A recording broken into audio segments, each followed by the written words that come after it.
નમસ્કાર.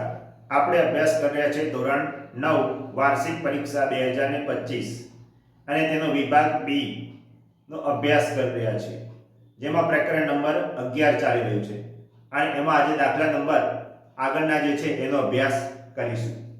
તો રકમ આપેલી છે: શંકુની ત્રિજ્યા 10 સેમી અને ત્રાસી ઊંચાઈ 26 સેમી, તો તેનું ઘનફળ શોધો.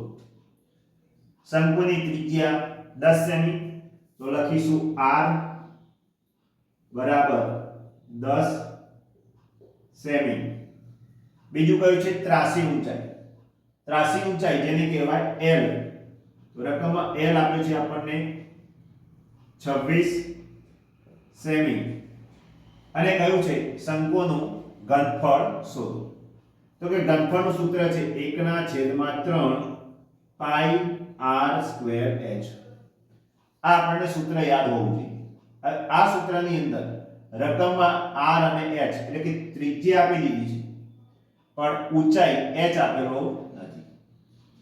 જે આપી છે માહિતી l 26 એ ત્રાસી ઊંચાઈ છે, તો આપણે h પહેલા શોધીશું. તો સર્વપ્રથમ l બરાબર વર્ગમૂળમાં h વર્ગ પ્લસ r વર્ગ.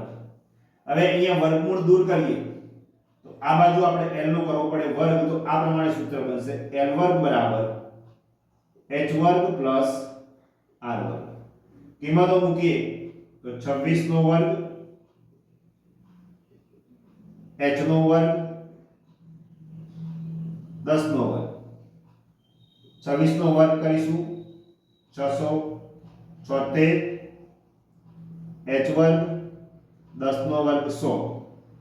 કરતા બનાવીએ h વર્ગ ને એટલે 100 બરાબર નહીં, આ બાજુ લઈ આવીએ તો 676 માઈનસ 100 બરાબર h વર્ગ. એટલે આપણને કિંમત મળશે h વર્ગ = 576, જેનું વર્ગમૂળ કરીએ તો h નું મૂલ્ય આપણને મળે 24 સેમી. આ આપણને મળી ગયો h. હવે આપણે શંકુનું ઘનફળ જે શોધવાનું છે એ હવે શોધી શકીએ, કેમ કે આપણી પાસે ઊંચાઈ આવી ગઈ છે 24 સેન્ટીમીટર. હવે અહીંયા ગણતરી કરીએ. શંકુનું ઘનફળ બરાબર 1/3 પાઈ r સ્ક્વેર h. કિંમતમાં પાઈ ની જગ્યા પર 3.14 લેવાના છે, તો ગણતરી શરૂ કરીએ. 1/3 પાઈ ના સ્થાને 3.14 એટલે આપણે આમ પણ લખી શકીએ 314/100. ત્રિજ્યા જે આપી છે 10, તો 10 × 10 અને ઊંચાઈ જે હમણાં આપણે શોધી છે 24, તો એ લખીશું અહીંયા ઊંચાઈ 24. છેદ ઉડાડીએ તો 100 અને 10 દાન 100, 3 8 24. એટલે બચેલી રકમ જે છે 314 અને 8, આનો આપણે ગુણાકાર કરવાનો. તો 8 ચોગે 32 નો 2 વત્તી 3, 8 એકા 8 અને 3 11 વત્તી 1, 8 તરી 24 અને 1 25, 512 સેમી ક્યુબ. આ થઈ ગયું છે આપણને ઘનફળનો જવાબ. તો શંકુનું ઘનફળ આપણને મળે 2512 સેમી ઘન. ત્યાર પછીના દાખલાની રકમ આપેલી છે કે શંકુની ત્રિજ્યા 15 સેમી અને ત્રાસી ઊંચાઈ 25 સેમી છે, તો તેની વક્ર સપાટીનું ક્ષેત્રફળ શોધો. આ વખતે રકમની અંદર ત્રિજ્યા અને ત્રાસી ઊંચાઈ આપેલી છે અને કયું છે વક્ર સપાટીનું ક્ષેત્રફળ શોધો. તો સૌથી પહેલા જે માહિતી આપી છે એને લખીએ. r બરાબર 15 સેમી, l એટલે ત્રાસી ઊંચાઈ 25 સેમી અને પાઈ ની જગ્યા ઉપર 3.14 લેવાના ગયા છે. શંકુની વક્ર સપાટીનું ક્ષેત્રફળ, તો લખીશું શંકુની વક્ર સપાટીનું ક્ષેત્રફળ સૂત્ર છે પાઈ આર એલ ને સૂત્રની અંદર જે જરૂર છે એ બંને મૂલ્ય આપણને આપેલા છે r નું મૂલ્ય 15 છે અને l નું મૂલ્ય 25 છે કિંમતો મૂકીએ 314 છેદમાં 100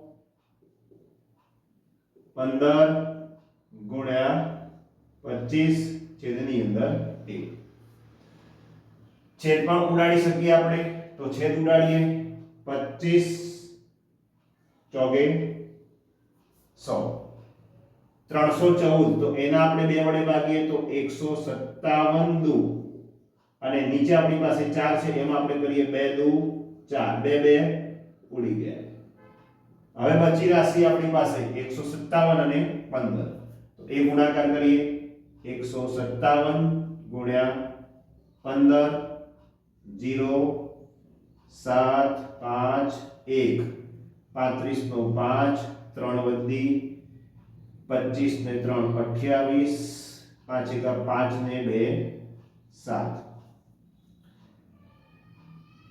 5 5 વધી 1 એટલે થશે 13 નો 3 વધી 1 23 55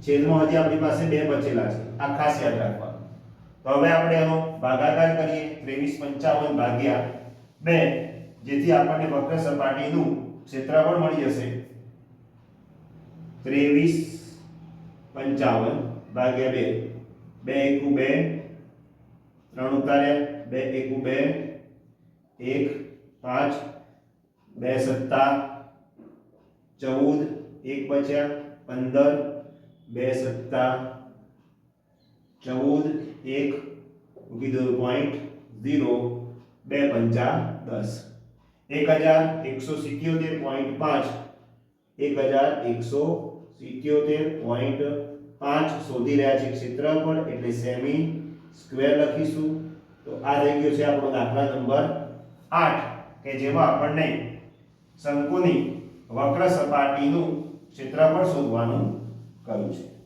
તો દાખલા નંબર 7 અને 8 કે ખૂબ જ સરળતાથી આપણે અભ્યાસ કર્યો આશા રાખું છું કે વિડિયો પસંદ આવ્યો હશે અને જો પસંદ આવે તો લાઈક કરો ચેનલને સબસ્ક્રાઇબ કરો અને તમારા વિદ્યાર્થી મિત્રો સાથે ચોક્કસથી શેર કરો